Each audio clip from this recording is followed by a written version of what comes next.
Arnaud Loquet, aujourd'hui, vous avez recueilli le témoignage d'une animatrice emblématique que personnellement j'aime vraiment beaucoup. Elle s'est confiée sur le temps qui passe. Vous allez voir, ça va nous faire du bien.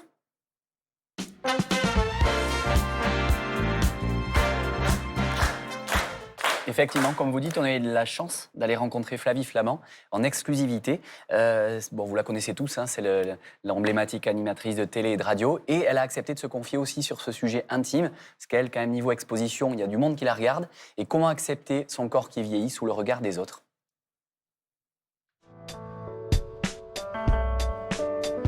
Ah, hop, première. Est-ce que c'est dur de vieillir à la télé? C'est pas simple parce que, vous voyez, moi, par exemple, j'ai quitté l'antenne, j'avais 36 ans, je suis revenue à 50 ans sur France Télévisions. Et effectivement, quand je me voyais dans ce qu'on appelle les retours, c'est-à-dire on a des écrans comme ça sur le plateau et on voit ce que l'image renvoie, moi-même, je me souvenais des retours que j'avais eus 15 ans auparavant.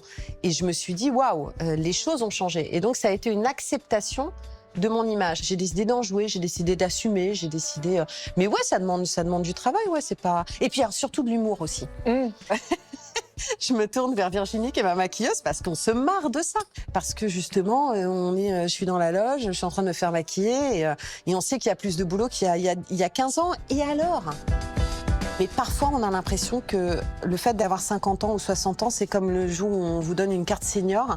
On accepte de rentrer dans une catégorie qui est invisibilisée. Mais on a le droit de prendre la place. On a le droit de se sentir sexy à 50 ans, à 60 ans. On a le droit de refuser d'emprunter le chemin que la société voudrait qu'on prenne en vieillissant. En termes de complexes, à partir de 50 ans, on les assume, on s'en fiche, on vit sans, on vit avec. J'ai été quelqu'un d'hyper complexé, extrêmement complexé. Et maintenant, j'ai une tendance à vous dire, mais aimez-moi tel que je suis. En tout cas, moi, je m'aime, quoi. Et je vais certainement pas me laisser emmerder par des regards, par des préjugés, par des jugements qui m'empêcheraient d'avancer. Et je me suis jamais sentie aussi bien dans ma peau qu'aujourd'hui. Et croyez-moi, j'ai plus le corps de mes 20 ans, quoi.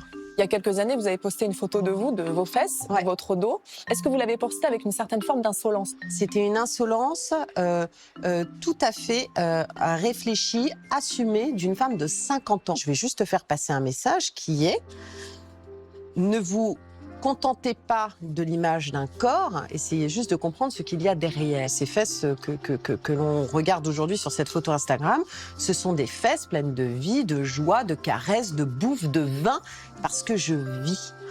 Et ça, je trouve qu'il n'y a rien de plus beau que la vie qui s'inscrit sur un corps, qui démontre du plaisir, qui démontre de la liberté, qui démontre de l'insolence, de l'audace. Je n'aurais jamais imaginé que ce message puisse être aussi viral, et je n'aurais jamais imaginé qu'il puisse libérer à ce point des femmes qui m'ont envoyé sur mes réseaux des photos de leurs fesses identiques à celles que j'avais postées, et en me disant merci. Et dernière question, Flavie, si vous aviez un message à adresser aux femmes qui voient leur corps changer, qui vieillissent, qu'est-ce que vous aimeriez leur dire? Que tout va bien se passer? Alors, non. On voulait un non, peu je vais pas. Mais non, je vais pas dire aux femmes que tout va bien se passer. D'abord, elles le vivent. Peut-être que celles qui nous regardent là le savent très bien. Donc, on va pas tenir un discours non plus complètement naïf.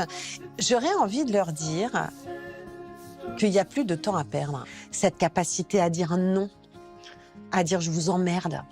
En fait, est-ce que c'est si grave que ça que de s'emparer de cette liberté qui nous est donnée? Non, c'est à notre portée. Vous voyez ce que je veux dire? Voilà, emparons-nous de cette liberté.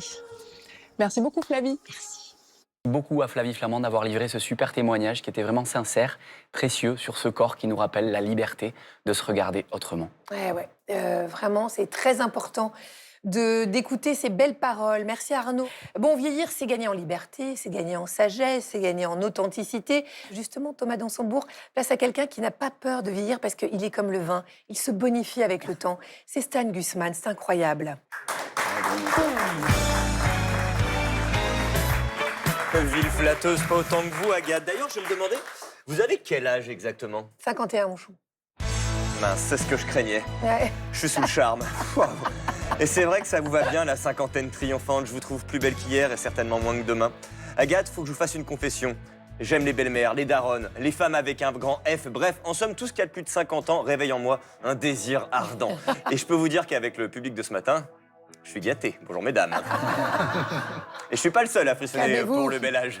D'ailleurs, j'aimerais m'adresser à vous, mesdames. Ne vous laissez pas gagner par la gérascophobie, cette peur excessive de vieillir qu'alimente les injonctions à la jeunesse et cette invisibilisation du corps féminin de plus de 50 ans dans les médias. Ce n'est pas la réalité de nos désirs ni de nos fantasmes. Vous allez me dire, t'es un beau parleur, mais pas du tout. J'ai des preuves. À votre avis, qui est en tête du classement des Françaises les plus sexy à égalité avec Agathe? À votre avis, vous avez une idée? Non, comme ça? Oui, Sophie Marceau. C'est pas du tout ce que vous avez dit, mais Sophie Marceau, 58 printemps, qu'on se le dise. Si vous faites partie de ces 60% de Françaises qui n'aiment plus leur corps après 45 ans, n'oubliez pas que les quinquas, c'est génial. Déjà, elles sont belles, classes, élégantes, mais surtout, elles sont décomplexées. Avec elles, fini la midinette qui te demande « Est-ce que tu m'aimes sous la couette ?» Non, vous savez ce que vous voulez. Vous ne focalisez plus sur le milligramme de cellulite caché dans le repli gauche de votre fesse droite intérieure. Au lit, vous assumez votre corps plein phare. On allume la lumière, fini l'étoile de mer. On réinvente le Kama Sutra, c'est génial. Mais il n'y a pas que le sexe dans la vie. La discussion est à l'avenant. Vous êtes bien plus cultivés que vos cadettes. Et moi, j'ai un penchant sapiosexuel, c'est-à-dire que je fais partie de ces gens pour qui l'attirance vient aussi de l'intelligence. Ah, c'est ça pour moi, alors. Ouais, une intelligence qu'Agathe cumule à sa beauté. C'est simple, il suffirait d'un simple mot de plus de 2 syllabes provenant de votre bouche pour que je ne réponde plus de rien. D'ailleurs, vous voulez bien essayer? Dites-moi un mot savant, là, comme ça. Je sais pas, serendipité? Serendipity Oh in la English? vache. Ah ouais, ça marche. Encore un pour voir? Anacolute? Oh Vous savez ce que c'est? C'est une rupture dans la phrase. Oh là là là là là. Allez, un dernier. Antépénultième? Celui qui est avant l'avant-dernier? Oh là là, bon, faut que je vous quitte parce que la tension est beaucoup trop forte, trop de Ouais. tension sexuelle. Je vais aller me calmer en fréquentant des femmes de mon âge, d'accord? Je vais sortir des... Non, trop de tentation, je passe par là parce que là, je vais Ouais, je vais faites pas tenir si attention. je passe par ici. Bonne émission à tous. Côté coulisses. Vous êtes tranquilles, hein, les filles. Si vous voulez pécho, Stan est en coulisses. Maintenant, vous le savez. Alors, en vieillissant, le corps se modifie pas seulement esthétiquement, il est aussi synonyme de transformation musculaire et articulaire. On l'a évoqué avec Thomas Dansembourg tout à l'heure. Ouais, il faut préserver nos muscles, il faut préserver nos articulations pour rester en forme le plus longtemps possible. Notre chroniqueur, Aymeric, va nous donner ses conseils. On est bien ici et maintenant.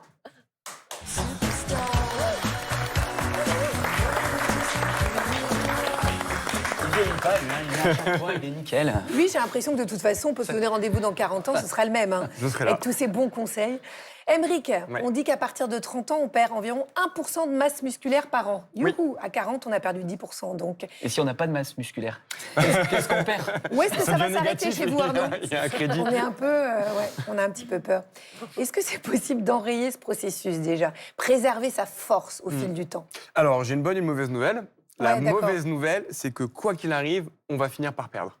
Il y a un phénomène qui est normal et naturel de vieillissement. On appelle ça la sarcopénie. C'est-à-dire qu'avec le temps, on va avoir une fonte c'est les musculaire muscles, qui va alors. s'installer Ouais. exactement au niveau des muscles. Pour plusieurs raisons. Le corps, évidemment, va vieillir. On va, en général, faire moins d'activité physique. Mais aussi, avec le temps, on a tendance à consommer moins de protéines. Et nos muscles ont besoin de protéines pour travailler et pour se Ça, maintenir. c'est très important ce que vous dites. Absolument. Parce que, en fait, je ne sais pas pourquoi, mais je pense que c'est un peu instinctif. On a moins envie, par exemple, de manger de Oui. viande rouge si on n'est pas pardon, végétarien. Et pourtant, il faudrait quand même, a Ouais. fortiori si on est une femme après la ménopause. Absolument. La ménopause est un tournant très important d'un point de vue des changements hormonaux. Qu'on m'apporte une côte de bœuf, immédiatement. Et donc les protéines, mais heureusement, bon, à la côte de bœuf, mais ça peut être aussi des légumineuses, des œufs, il y a énormément de produits. Pour une valeur d'une personne sédentaire, on considère que c'est 1 gramme de protéines par poids du corps. Ah Donc oui. une personne qui fait 50 kilos devrait manger 50 grammes de protéines, mais ça ne veut pas dire 50 grammes de viande, c'est beaucoup plus que ça. Un œuf, Oui. c'est à peu près 6 à 7 grammes. Dans un steak, par exemple, il y a combien de Ça protéines? dépend du poids Ah, du on va steak, dire- mais ça on va va dire être un steak entre... haché. Un steak haché, c'est assez peu, ça va être une vingtaine de grammes environ. C'est tout? C'est assez peu. Ah oui, Donc moi, il m'en faut vraiment, moi 60. j'invite les personnes, je leur dis avec le temps, n'hésitez pas à surveiller les produits laitiers, les légumineuses, il n'y a pas que la viande, mais est-ce que vous consommez suffisamment de protéines? Si ce n'est pas le cas, augmentez un peu, c'est bien pour vieillir.